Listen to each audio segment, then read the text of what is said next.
Hello and welcome back. I promised to make a video about an ordered field that does not satisfy the Archimedean property. And so this is a little bit surprising, and so what we're going to do is we're going to describe, I'll give you a very explicit description of an ordered field. We'll review what that means. And find an element in it, maybe we'll call that element R in that field,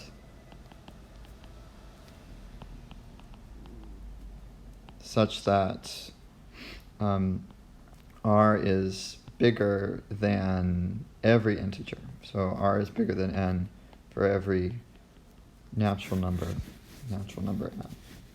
Right? So remember, the Archimedean property would say that given any element, we can find a whole number that's bigger than it.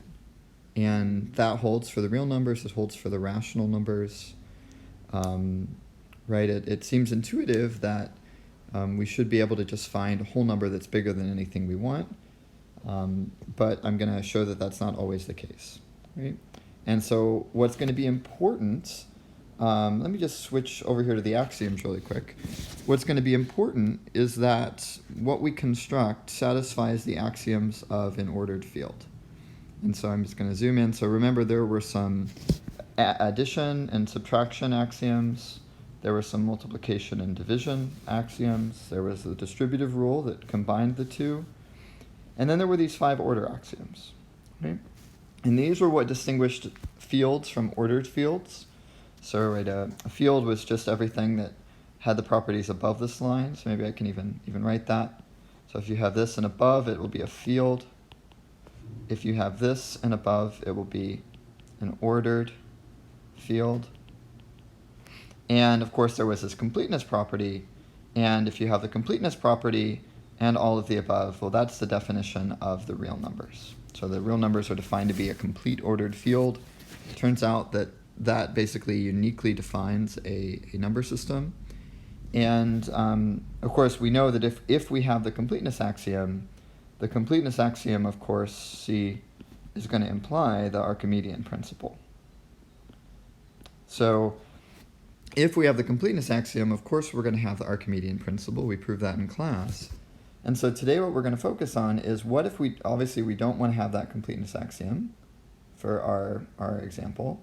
We want to find an ordered field, so it satisfies everything up to this point here, but where we don't have the property that there's always an integer or always a whole number bigger than elements. And so with no more ado, let's go back and construct that. So the easiest example I know is something called the field R parentheses T, and this is defined to be the set of all fractions, let's write them, f of t over g of t, where f and g are polynomials with real coefficients.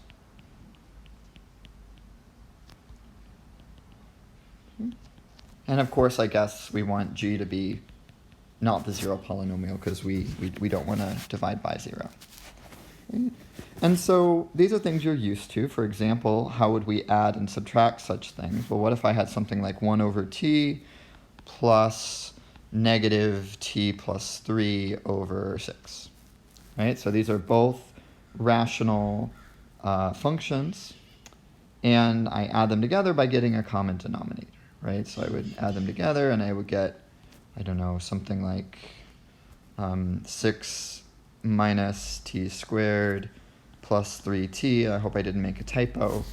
And we would probably rewrite that so that we have these leading, we put the leading term there in the front. Okay? So we have these rational functions. I hope you believe that there are additive inverses, right? Of course, what's, for instance, the additive inverse of 1 over t? Well, it's just going to be minus 1 over t, right? If we add them together, they'll cancel. It also should be clear we have multiplicative inverses. Maybe I'll write that down. So what would be the multiplicative inverse of I don't know, something like 2 plus t over t cubed minus t squared is just going to be the reciprocal of that. So we just switch everything. Okay. So if we go through the axioms, let's see, addition being commutative, associative. When we add these functions together, we've been doing that since high school algebra, and all of these common properties are things that make sense, things like the distributive law, addition being commutative, associative, same with multiplication. The multiplicative identity is just going to be the constant function 1. Additive identity, of course, is a zero function. We just saw additive inverses. We saw multiplicative inverses. So all of these axioms up here that are defining field are pretty straightforward, right? They're things we're familiar with. Yes, we could write rigorous proofs if we wanted to. I think that would not be so interesting to do right now, right? And so I think it's sort of clear to see, clear from experience maybe, that our bracket T is a field. Okay. And now what we would need to talk about is why it satisfies the order axioms. And in particular, I have to tell you, what is this order relation, right?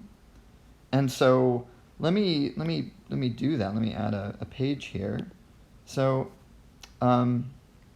why is, or sort of maybe a better question is, how can we tell, how do we know if, I don't know, R is less than or equal to S? So if we have two elements in our,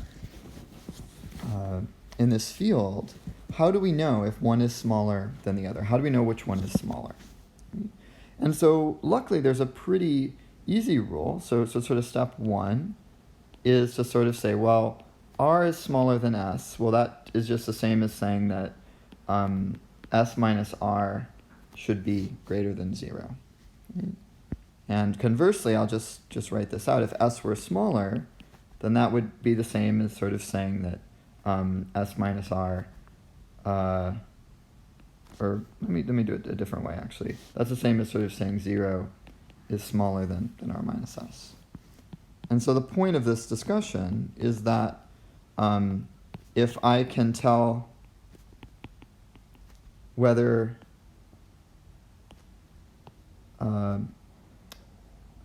something is positive, so something is greater than or equal to 0, then I'll know,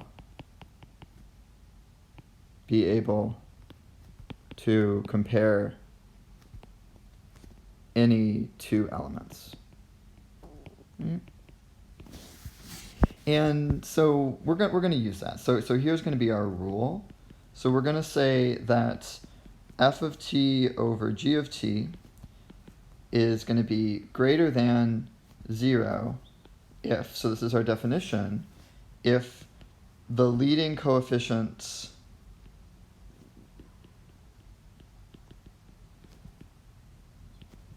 of f and g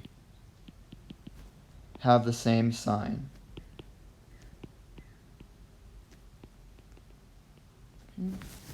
And so, for example, I would say that this means that sort of t squared plus 3 over 9t cubed minus t squared, that this is going to be positive because those leading coefficients both have the same sign. Right? Similarly, I'm going to say that the number 3 is positive, right? Because 3 is a rational function. It's 3 over 1. And those, there are no t's in this expression, but the leading coefficients are 3 and 1, and they both have the same sign, right? And so This sort of agrees with our sort of general property, right? Like all of the sort of constant polynomials that are just positive functions are going to be positive. Things like, negative, let's see an example of something negative. So something like negative 5 over 1 would be negative, right? Because our leading coefficients have opposite sign. You might worry that, oh no, what if we wrote it in a different way? What if we wrote this as like negative 10 or maybe even positive 10 over negative 2? Well, no matter how we write it, if the leading coefficients have the same sign or different signs, is going to be invariant. Okay? So hopefully we've seen some examples of what it means to be positive or negative. And again, let me just emphasize that this means we can compare any two elements. So this means we can compare any two elements. Okay, so for example, let's compare, let's go back and compare those two we did earlier. So let's compare 1 over t, and so let's see if this is true. I'll put a question mark here. Is 1 over t less than negative t plus 3 over t squared? And so again, what we're going to do is we're going to move this to one side. We're going to check to see if the difference is positive. So we're going to do that subtraction. Going to get a common denominator, which should be t squared. And oh, I guess I changed it. I guess earlier I had a 6, but that's fine. Let's do this one. So then I'm going to get a common denominator. I think I just get negative t plus 3 minus t. And so once I simplify that, I'm going to get negative 2t plus 3 over t squared. And I look at that, and I'm going to see, well, is 0 smaller than this? Well, this expression here is negative, right? And because the leading coefficients have different signs. Remember, that was our definition of negative. And so actually the answer is going to be no. So I guess this one was also going to be no, and this is also going to be no. And so to finish our example, that's going to conclude that 1 over t is actually going to be greater than negative t plus 3 over t squared. Okay. So I know it seems a little complicated because we have to do the subtraction, but basically, I'll just go back to sort of our general property. If you want to figure out if r is less than s, just subtract. Do s minus r and see if it's positive or negative. And what does it mean to be positive? Well, if it's positive, that means that the leading coefficients have the same sign. If it's negative, it means that the leading coefficients have opposite sign. Okay. So, so I've defined the order. Any two rational functions, I can tell which one is bigger. And now let's go back to the axioms. So now let's think about whether or not these might be true. And so let me just try and lasso.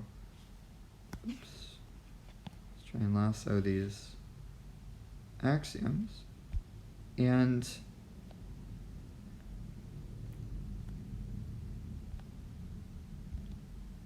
put them on a blank page. Okay, so I guess when you copy something, it doesn't actually copy the text. That's okay. So let's go back and look at the axioms, and we'll just maybe talk through them. So order axiom 1. Well, given any two elements, we can decide which of them is bigger. Yeah, I think I've just defined that. So that kind of goes into the definition. Again, I'm going to subtract them and see whether b minus a is bigger than 0. If that's true, this will be our case. And if a minus b is greater than 0, then that will be my case. If both of these things are true, this would be interesting. So if I have both inequalities, then it must mean that they're equal. Right? So that's kind of interesting. So if we think about what's going to happen, well, a being less than b, don't worry, I'll clean this up in a second. That's the same as saying 0 is smaller than b minus a. And this other expression here is the same as saying 0 is smaller than a minus b. And so if that is true, well, what does this mean? It means if we do b minus a, then the top and the bottom have leading coefficients with the same sign. And then a minus b is saying that when we subtract a and b, the leading coefficients are going to have opposite sign. And so, I mean, one of these is, remember, b minus a and a minus b are just negatives of each other. And so negating something isn't going to change, it will change both signs equivalently. And so if that happens with both of those, then the only real possibility for that to happen is if that polynomial b minus a is got to be the zero polynomial. And so in other words, that would mean that 0 equals a minus b. Right? So again, that's not a technical, careful proof. If you want to see any of those, I'd love to talk to you in office hours. We could really go through this proof. But I just wanted to talk through some of the axioms today. So good. So maybe let's clean this up and just kind of move on the line. So I think we've checked axiom 02. How could we check 03? The transitive law. If a is smaller than b, that's going to mean that b minus a is greater than 0. B is less than c, that's going to mean c minus b is greater than or equal to 0. And if a is less than c, then that's going to mean c minus a is greater than 0. The way we should think about this is that, if this has leading coefficients with the same sign, and this has leading coefficients with the same sign, then when we add those rational functions together, we should hope to get something whose leading coefficients have the same sign. And again, that's something that we could check, but it does turn out to be true in this case. And finally, if we add the same quantity to both sides, that will not affect whether the leading coefficient has the same sign. And finally, this last one here says if we have a comparison of rational functions and then we multiply both sides by something positive, and so again that means c is going to be some rational function where the positive, where both coefficients have the same sign, then that's going to preserve that inequality. So some of these are going to be a little bit tricky and maybe technical to prove. Maybe you don't believe all of them from what I said. That's okay. I encourage you to actually just maybe sit down and try to write a proof based on what we've done, if you really want to be convinced.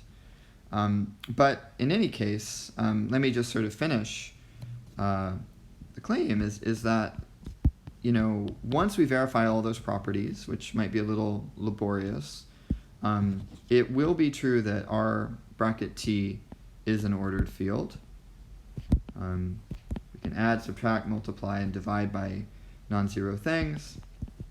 But the polynomial T, or the rational function T over 1, is going to be greater than any natural number you want. Let's just see that it's greater than 100. So t over 1 is greater than 100 because when I subtract t over 1 minus 100 over 1, I guess, is going to be, right, of course, just t minus 100, which leading coefficient is 1. Leading coefficient on the bottom is also positive, so that's going to be positive. Remember, our definition of positive is that the leading coefficients have the same sign. And so we have, this expression t over 1 is like bigger than 100, it's bigger than 1,000,000, it's actually bigger than any natural number n for all natural numbers n. Right? And so we can't find a whole number bigger than this element in our field, t over 1. And so the Archimedean principle doesn't hold. Right? Similarly, let me just write this down here at the bottom. Similarly, 1 over t is going to be less than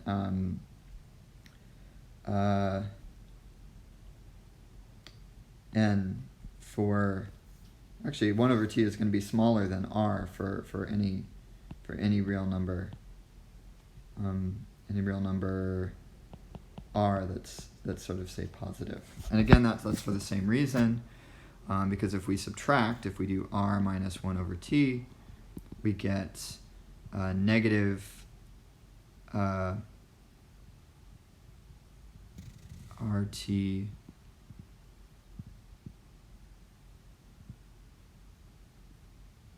minus 1 all over